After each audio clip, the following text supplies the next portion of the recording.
한때 쇠락의 기로에 섰었던 영국을 지금의 강대국으로 다시 회복시키는데 결정적인 역할을 한 인물이 마가렛 대처입니다. 영국의 최초의 여성 수상이었고 신실한 그리스도인이었습니다. 개인적으로는 온화하고 따뜻한 분이셨는데 지도자로서는 그처럼 강직하고 결단력이 분명한 사람이 없었습니다. 국민과 국가의 미래에 도움이 안 된다고 생각하면 그게 어떤 문제든 정면 돌파를 했던 여장부입니다. 그래서 별명이 철의 여인입니다.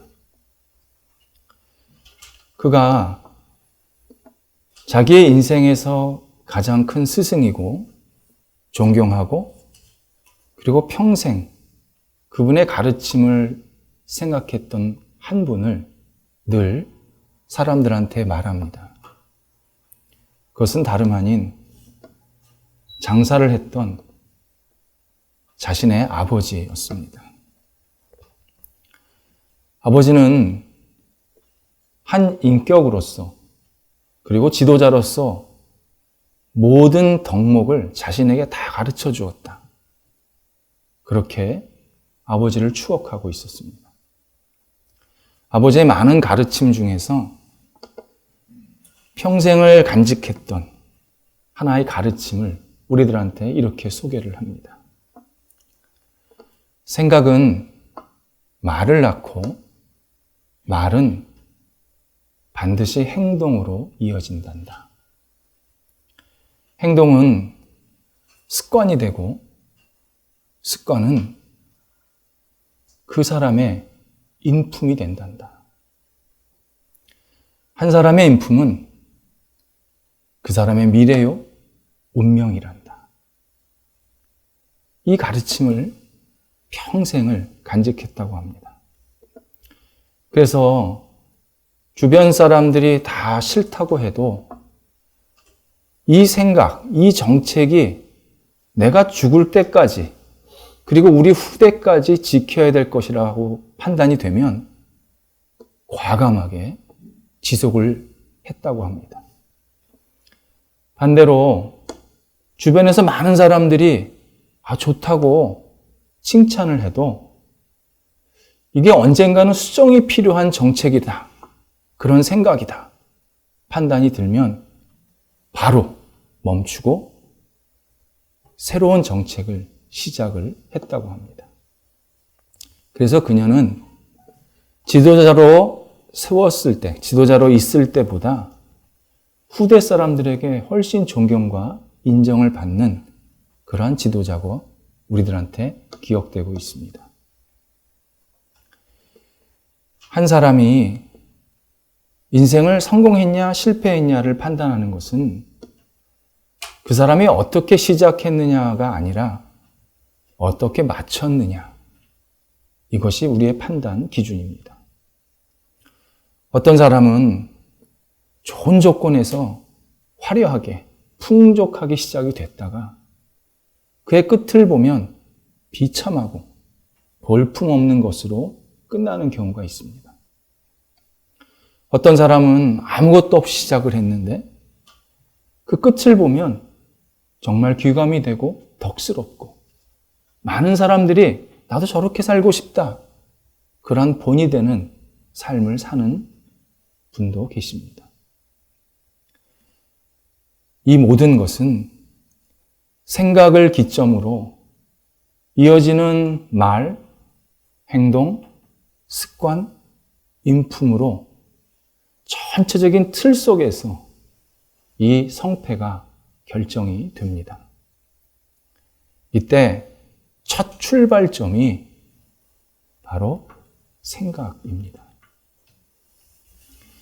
2000년 전에 이스라엘 땅에는 대대로 계승이 되고 자체적으로 세워진 왕이 있었습니다.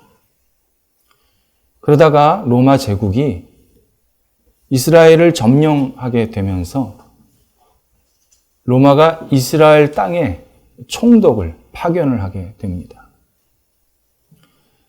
로마는 이스라엘의 왕을 폐위시키질 않았습니다.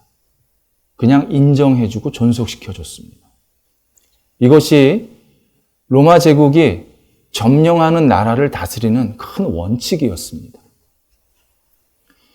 유대 왕은 유대인들에 관한 재판 이런 것에 관여를 했고, 로마에서 파견된 총독은 로마 제국과 로마 시민권을 가진 사람들에 관한 여러 가지 일들을 책임졌습니다.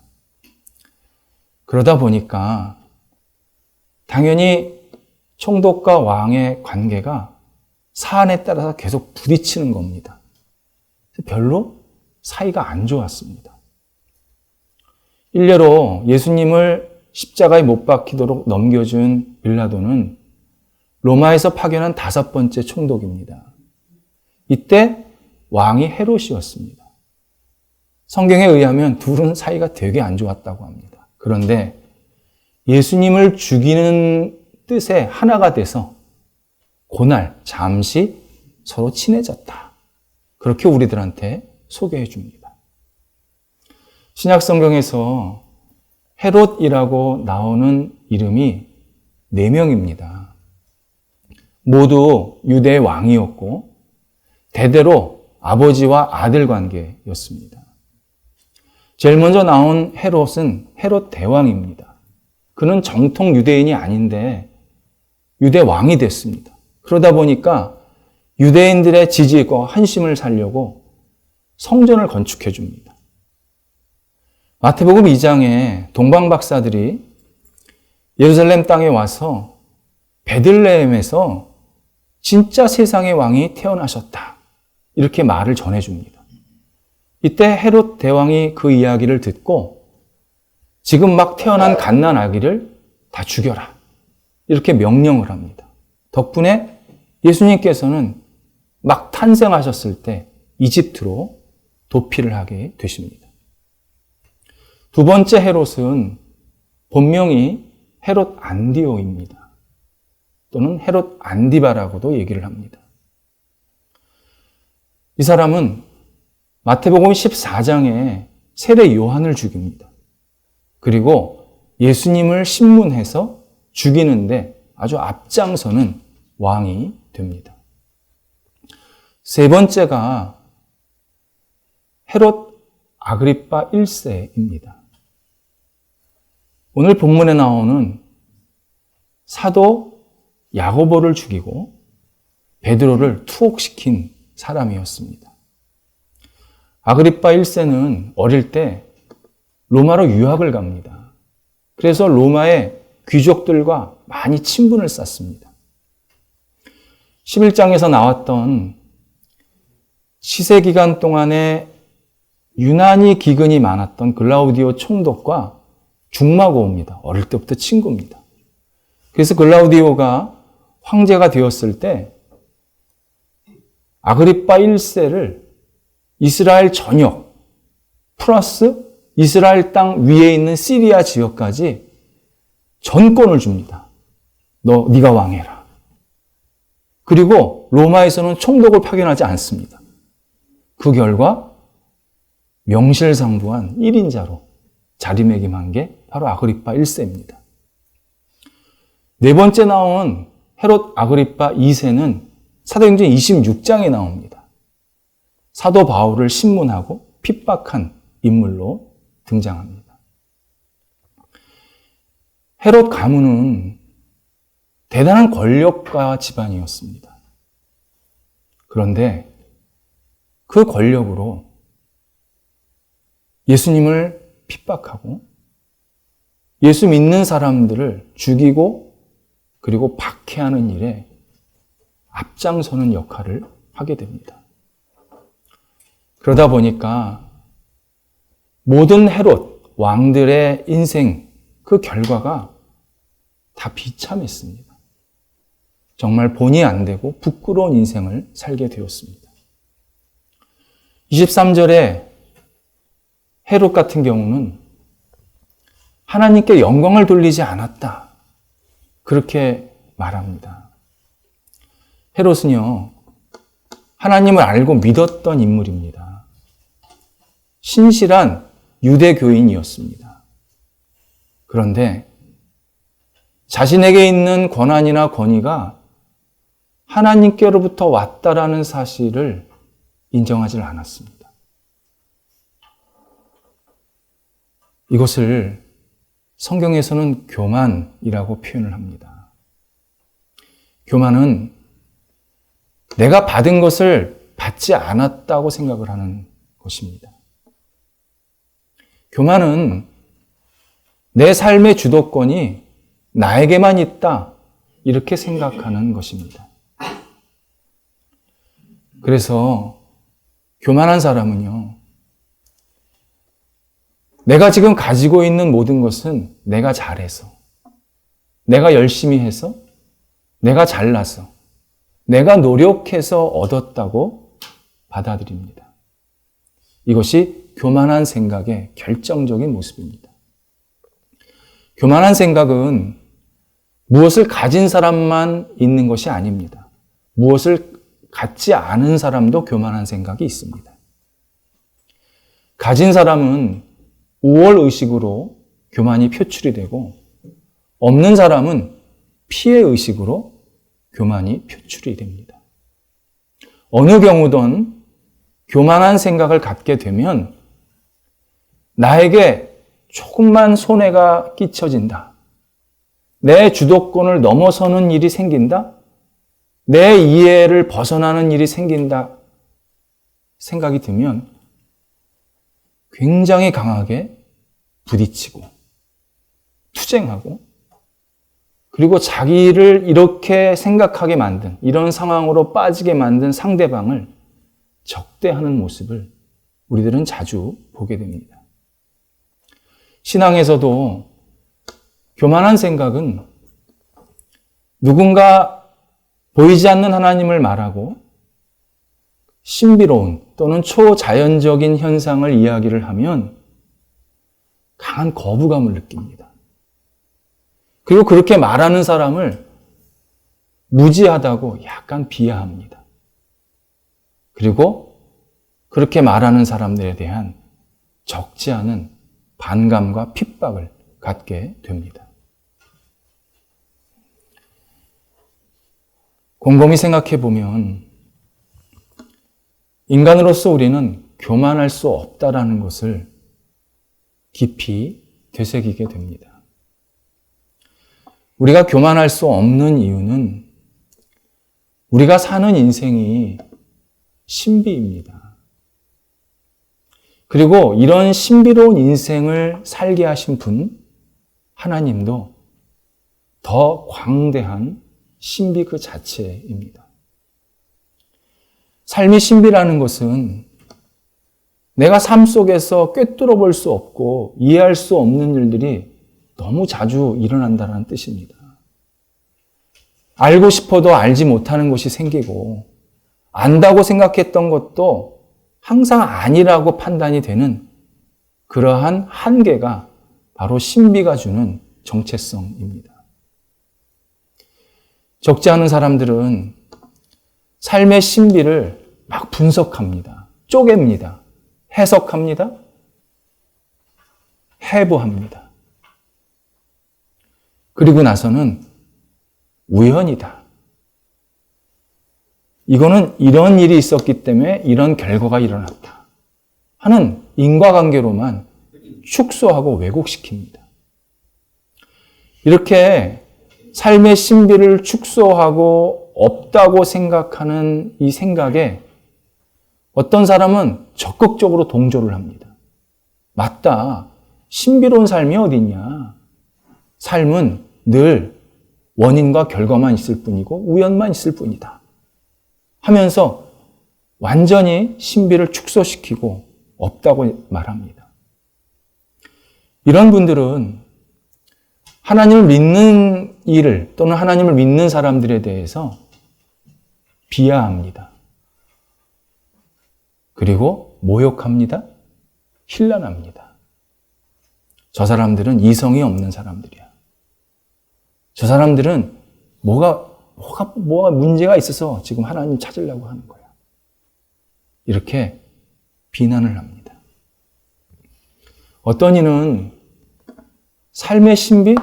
난 잘 모르겠어. 나는 확실하지 않아. 나는 믿지를 못하겠어.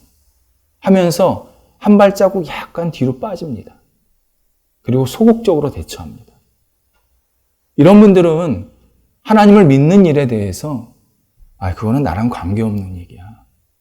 난 관심 없어. 그거는 내가 할 일이 아닌 것 같아.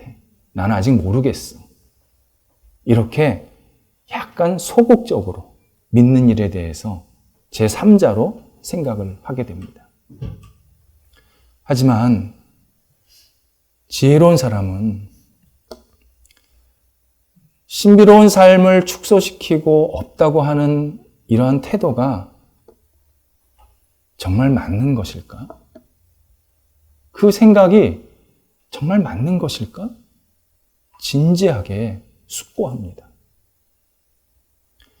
그리고 신비를 축소시키거나 없앴을 때 생각보다 심각한 문제가 있음을 깨닫게 됩니다.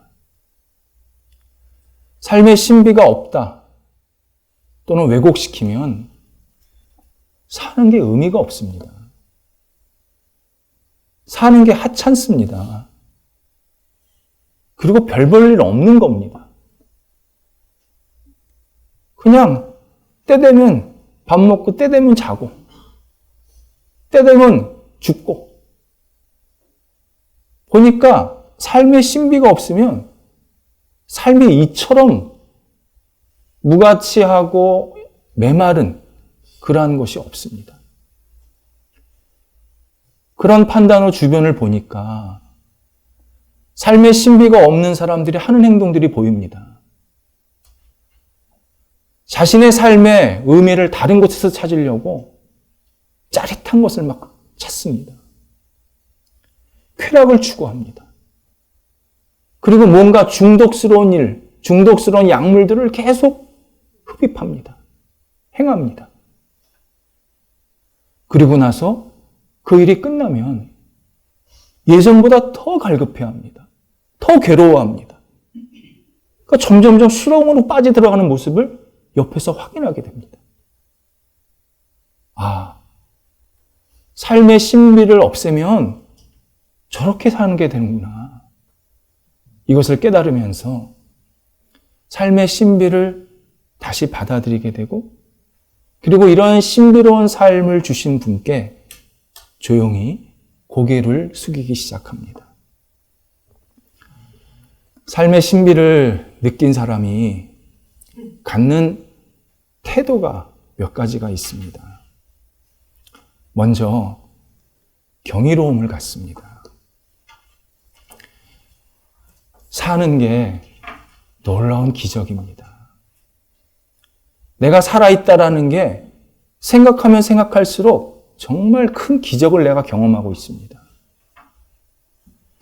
아침에 일어나서 따뜻한 차 한 잔 마시면서 세상을 바라볼 수 있는 것, 음식을 먹을 수 있고 소화시킬 수 있고 배설할 수 있는 것, 공부나 일을 할 수 있는 것, 사랑하는 사람과 함께 지낼 수 있는 것,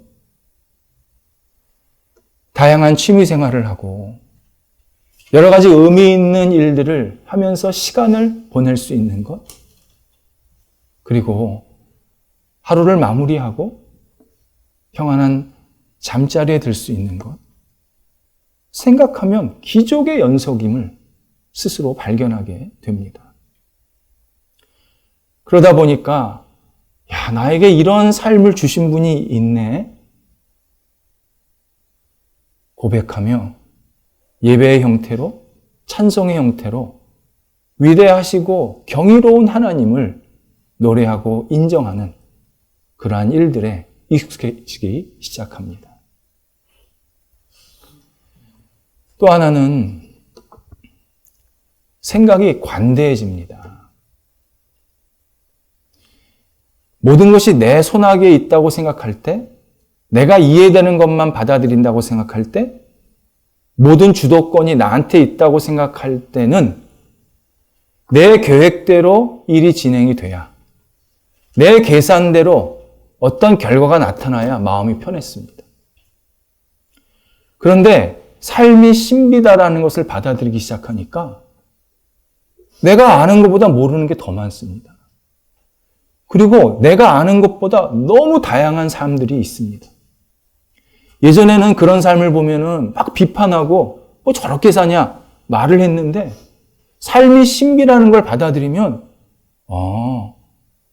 나랑 다르구나 저 사람은. 저 사람은 또 저렇게 사는구나. 내가 가진 의미는 이거였는데 저 사람이 가진 의미, 기쁨, 감사, 보람은 나랑 좀 다르구나. 이러한 관대한 생각을 갖기 시작합니다. 그러면서 사람들을 존중하고 나와 다른 사람들에 대한 이해가 더 깊어집니다. 또 하나가 겸손해집니다.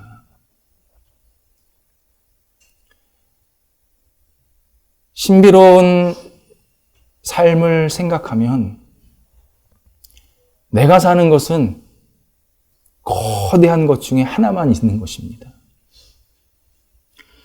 신비로운 하나님을 생각하면 나라는 존재는 정말 티끌과 같은 존재라는 것을 깨닫게 됩니다. 내가 삶을 신비라고 받아들이지 않을 때는 천상천하 유아독존입니다. 내가 기준입니다. 내가 맞다 그러면 맞는 거고 아니라 그러면 틀린 겁니다. 그렇게 생각을 했는데 삶을 신비라고 여기고 신비로운 하나님을 받아들이면 나는 엄청난 이 우주 속에서 잠시 왔다 가는 것이구나 깨닫기 시작합니다.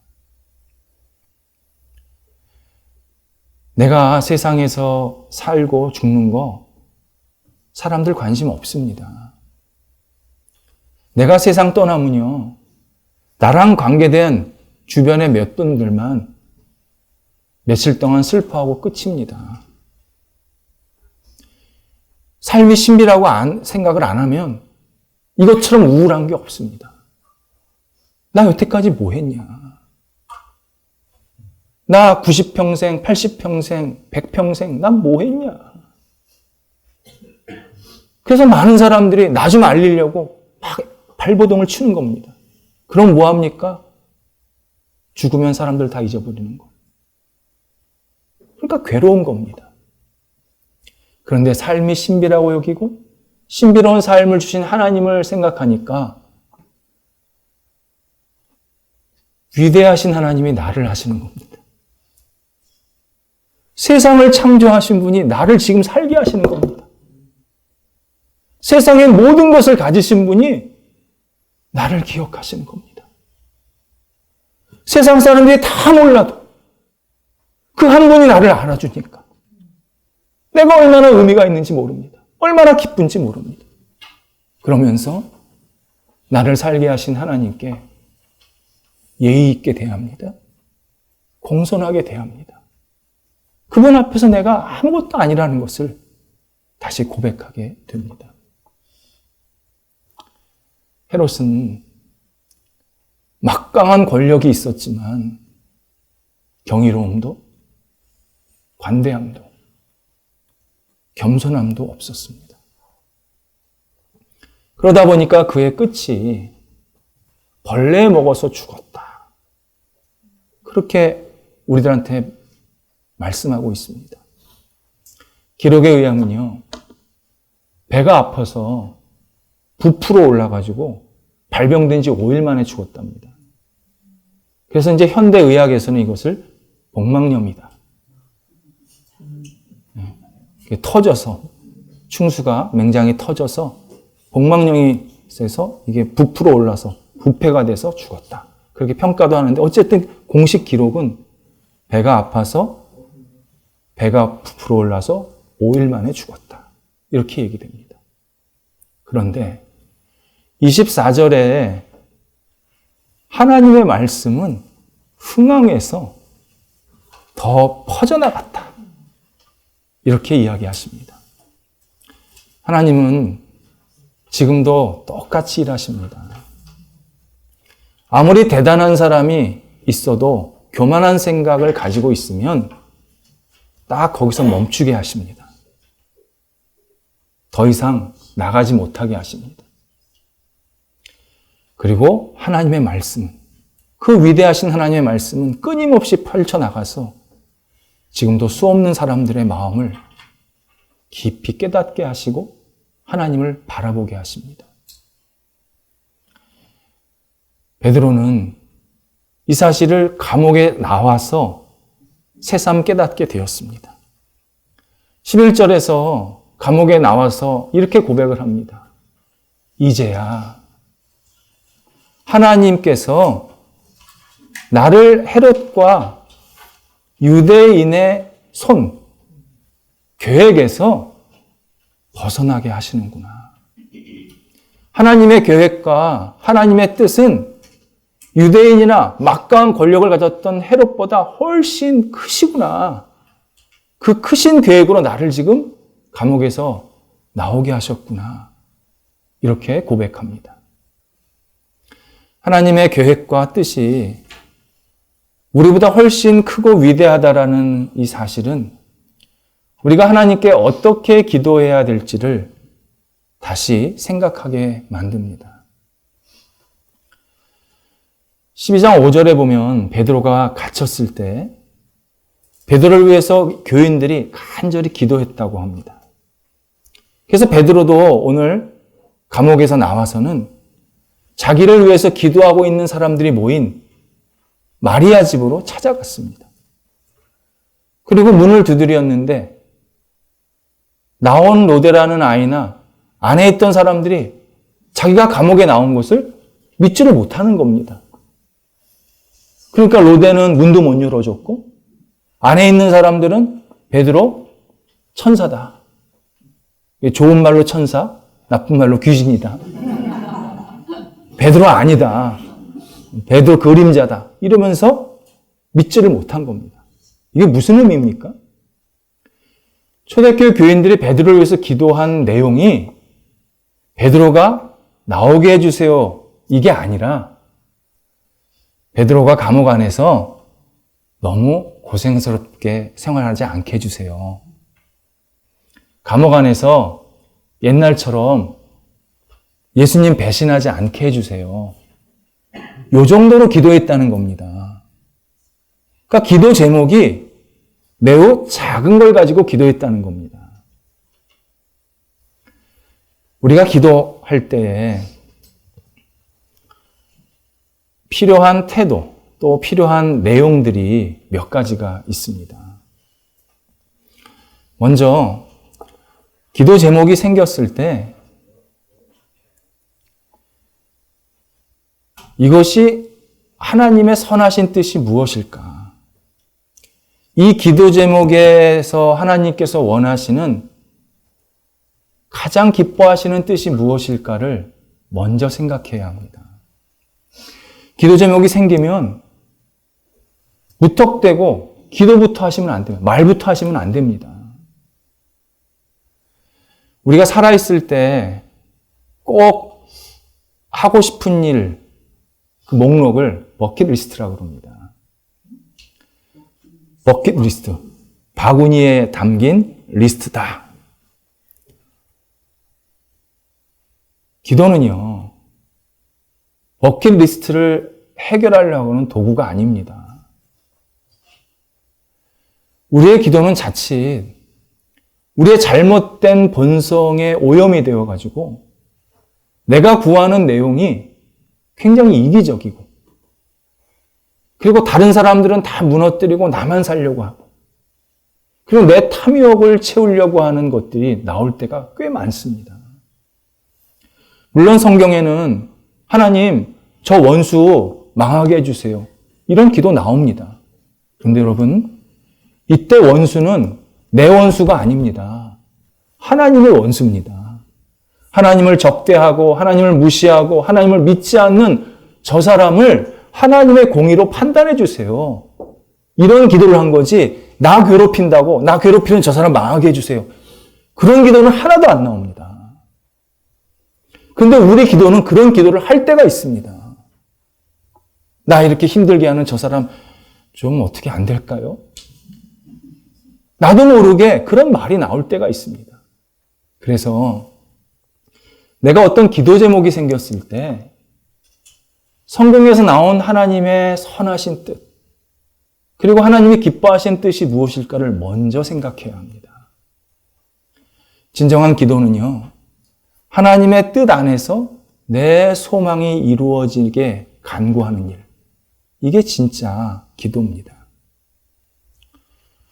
두 번째는 기도할 때 최상의 것, 최선의 것을 구하셔야 합니다.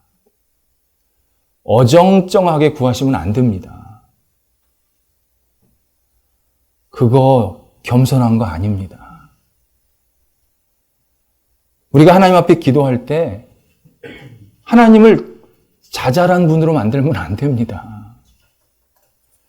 예수님께서 요한복음 10장 10절에서 인자가 내가 온 것은 양으로 하여금, 우리로 하여금 더 풍성히 얻게 하기 위함이다.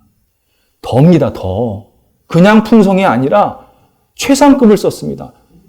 더 풍성하게 얻게 하기 위해서 내가 너희들한테 왔다. 분명하게 우리한테 말씀하십니다. 예를 들어서 베드로를 위해서 기도한다고 할 때 베드로가 감옥에서 잘 적응하게 해주세요라고 기도하는 게 아니라 감옥에서 나오게 해주세요. 최선의 것을, 최상의 것을 구해야 되는 겁니다. 내가 몸이 아프다? 내가 몸 아픈 것을 위해서 기도한다? 그러면 나 완전히 낫게 해주세요. 제발 되지 않게 해주세요. 그렇게 기도해야 합니다. 내가 일이 잘 되기를 원합니다. 할 때 나 요만큼만 벌게 해주세요. 이게 아니라 제대로 번성하게 해주세요. 이렇게 기도해야 합니다. 하나님을 자잘한 분으로 만들면 안 됩니다. 세 번째는 내가 기도를 했다 그러면 기도한 대로 반드시 행동을 해야 합니다. 진정한 기도는 행동으로 같이 움직입니다. 구약성경의 느헤미야는 예루살렘 성벽을 건축하는 과정을 그린 내용입니다. 우리가 생각하기에는 예루살렘 성벽을 세우는 건 돌담 쌓는 건데 그게 뭐 성경에 들어올 만큼 그렇게 중요한 얘기인가? 그렇게 생각할 수 있습니다. 하지만 유대인들에게는 이스라엘 성벽을 다시 세우는 것은 무너진 국가를 세우는 것으로 그런 의미를 갖고 열심히 노력한 것입니다. 느헤미야 4장에서 정말 어려운 고생 끝에 성벽이 완성이 됩니다.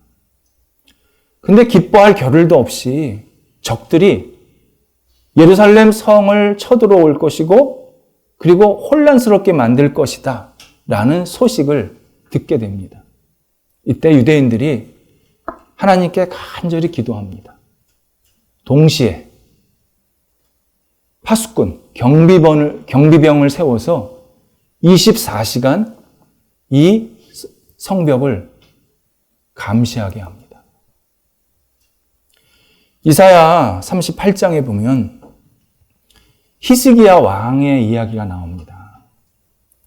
히스기야가 심각한 병에 걸려서 며칠 있다가 죽게 된다는 것을 알게 되었습니다. 이때 히스기야가 간절히 하나님께 기도합니다. 당시에 선지자였던 이사야가 히스기야를 찾아와서 왕이시여, 하나님께서 당신의 기도를 들으셨습니다. 15년이 연장이 될 것입니다. 알려줍니다. 동시에 당신의 심각한 환부에 무화과 뭉치를 붙이십시오. 이렇게 알려줍니다. 진정한 기도는 항상 행동이 같이 따라 나옵니다. 두 손 가만히 놓고 기도 이루어지기를 바라는 것은 옳지 않습니다. 네 번째는 내가 기도한 대로 결과가 오지 않았을 때, 내가 이렇게 간절히 기도했는데 그 결과는 다른 것이 왔을 때, 그것은 하나님이 나한테 주신 최상의 것, 최선의 것이라고 빨리 순종하면서 받아들여야 합니다. 이 부분에서 우리가 많이 걸려서 넘어집니다. 내가 이렇게 열심히 기도했는데, 내가 이렇게 기도 열심히 하면서 이런 일들을 행했는데, 왜 나한테는 이거밖에 안 됩니까? 하나님, 실망스럽습니다. 그러면서 기도를 멈춘다든지, 또는 하나님에 대한 마음의 섭섭함이 생기는 그러한 경우가 우리들에겐 잦습니다. 그런데 하나님은 우리보다 더 위대하십니다. 더 지혜로우십니다. 나를 너무 사랑하십니다. 그리고 내가 잘 되기를 누구보다도 원하십니다. 그리고 마지막 순간까지 나를 선하게 인도하시는 분인 유일하게 하나님밖에 없습니다. 그것을 아시고 하나님이 나에게 지금의 결과를 주신 것입니다. 이게 나한테 최선이요 최상의 것입니다. 빨리 받아들일수록 좋습니다. 본문에서도요, 야고보는 순교를 당했습니다. 베드로는 감옥에서 나오게 했습니다. 우리 생각에는 두 사람 다 살아나서 복음을 계속 잘 전했으면 좋겠다, 그렇게 생각할 거 아닙니까? 근데 하나님은 그렇게 하시지 않으셨습니다. 이것을 히브리서 11장 34절 그리고 37절에서는 뭐라고 설명하냐면, 하나님이 어떤 사람에게는 칼날을 피하게 하시고 어떤 사람은 칼날에 의해서 죽임을 당하게 하신다. 야고보는 순교를 통해서 초대 그리스도인들의 신앙을 결속시켰습니다. 베드로는 감옥에서 나오게 하심으로 하나님의 위대하심을 보게 하셨습니다. 하나님께서는 주시는 것들이 최상의 것을 다 주십니다. 창세기 17장에서 아브라함이요, 하나님께 기도를 합니다. 하나님, 나에게 먼저 주신, 나에게 있는 유일한 아들 이스마엘에게 특별한 복을 좀 주세요. 이스마엘과 그의 애미가 저렇게 힘들어합니다. 제발 복 좀 주세요. 기도합니다. 이때 하나님이 거절과 그리고 허락을 동시에 하십니다. 아브라함아, 내가 특별한 약속과 복을 줄 사람은 앞으로 태어날 이삭이다. 그 이삭에게 내가 언약을 할 것이고 큰 민족을 이루게 할 것이고 복의 복을 더할 것이다. 그런데 이스마엘에게도 내가 복 주마. 그리고 민족 이루게 하마. 이렇게 말씀하십니다. 하나님께서는 우리가 생각하는 것보다 훨씬 큰 것을 주십니다. 어떤 분은요, 그렇다면 내가 왜 간절히 기도해야 합니까? 내가 왜 밥도 못 먹고 이렇게 간절하게 땀을 흘리면서 눈물을 흘리면서 기도해야 합니까? 그냥 하나님 알아서 하세요. 그러면 되는 거 아닙니까? 뭐하러 내가 이렇게 기도합니까? 이렇게 질문을 하시는 분이 있습니다. 하나님은요, 우리의 기도를 듣기를 원하십니다. 그리고 우리의 기도를 통해서 같이 움직이십니다. 하나님은 우리의 기도에 늘 반응을 하십니다. 그리고 우리의 기도를 통해서 하나님의 뜻을 이루는데 아주 중요한 부분을 만들어 주십니다. 우리의 기도가 거룩한 씨앗이 되어서 점점점 자라서 하나님의 뜻을 이루는 큰 열매를 이루게 하십니다. 그 단초를 우리의 기도에 두셨습니다. 그래서 하나님은 우리의 기도를 통해서 끊임없이 역사하시고 하나님의 뜻을 만들어 가십니다. 하나님은 우리를 동역자 삼으셨습니다. 하나님의 일을 하시는데 우리를 친구 삼으셨습니다. 너는 이렇게 기도하면 내가 이렇게 인도할 거다. 우리를 끊임없이 동역자를 삼으셨습니다. 그래서요, 우리는 기도하는 과정이나 기도한 결과에 대해서 언제나 감사할 것밖에 없습니다. 내 음성을 들으시는 하나님, 내 기도를 듣고 반응하신 하나님, 나같이 믿음이 없고 부족한 사람을 친구 삼으시고 동역자 삼으신 하나님, 하나님께 감사할 것밖에 우리가 없습니다. 중세 유럽은요, 영토를 빼앗고 빼앗기는 치열한 전쟁터였습니다. 인류 역사의 전쟁 횟수 중에서 3분의 2가 중세 유럽에서 일어난 전쟁입니다. 그만큼 하루아침에 막 경계선이 막 바뀌었습니다. 특별히 야만인이자 이교도인들은 기독교인들이 사는 지역을 호시탐탐 노렸습니다. 이유는 정돈이 잘 돼 있거든요. 그리고 비옥하거든요. 그래서 어떻게든지 뺏으려고 했습니다.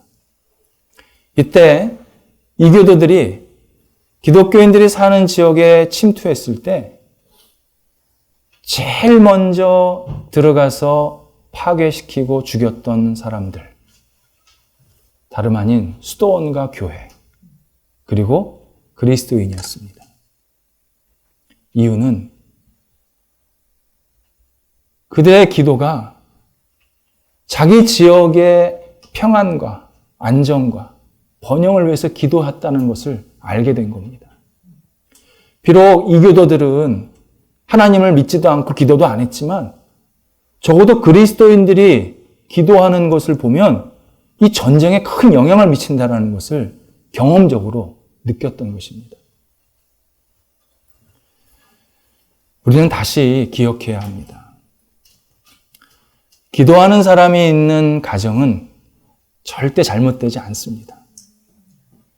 기도하는 백성이 있는 나라는 절대 망하지 않습니다. 우리의 기도를 통해서 하나님께서는 더 선하게, 더 풍성하게 계속 인도해 주실 것입니다. 오늘이 굿뉴스 교회 모임이 1년째 되는 주입니다. 1년 동안에 이렇게 안정되고 은혜롭게 정말 하나님께서 선하게 이끌어 주셨습니다. 생각하면 생각할수록 이건 사람의 일이 아니었습니다. 하나님이 이끄셨습니다. 풍족하게 주셨고 선교사들을 후원하게 하셨고 또 그때마다 함께 잘 모여서 예배드리게 하셨습니다. 이 일에는 우리 성도들이 교회와 그리고 아직 하나님을 알지 못하는 예비 그리스도인들을 위해서 기도하면서 함께 동참하고 또 지금도 계속 기도하셨기 때문에 이러한 일들이 가능했습니다. 뿐만 아니라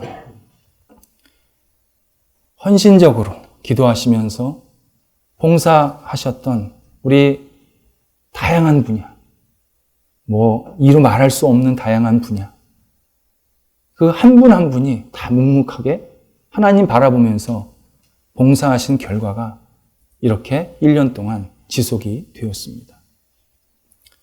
너무 감사할 뿐입니다. 우리가 함께 계속 기도하면서 모일 것입니다. 그때 기도하실 때 입을 크게 여시기 바랍니다. 넓게 여시기 바랍니다. 우리가 교회를 위해서 기도한다고 하는 것이 큰다라는 것은 큰 교회를 생각하시면 안 됩니다. 하나님의 큰 뜻을 이루는 속이 큰 그릇, 속이 큰 교회가 되게 하소서. 이렇게 우리가 함께 기도하면서 하나님의 영광을 돌려야 할 것입니다. 기도하겠습니다. 하나님께서 저희들을 사랑하셔서 저희의 계획과 생각보다 더 크게 위대하시게 이끌어 주신 것 감사를 드립니다. 모든 영광 주님 앞에 돌려드리고 2000년 전 베드로를 감옥에서 자유케 하셨듯이 우리 한 분 한 분 영혼도, 가정도, 우리 모임도, 국가도 하나님의 뜻 안에서 원대하게 펼쳐질 수 있도록 역사하여 주시옵소서. 예수님의 이름으로 기도드립니다. 아멘.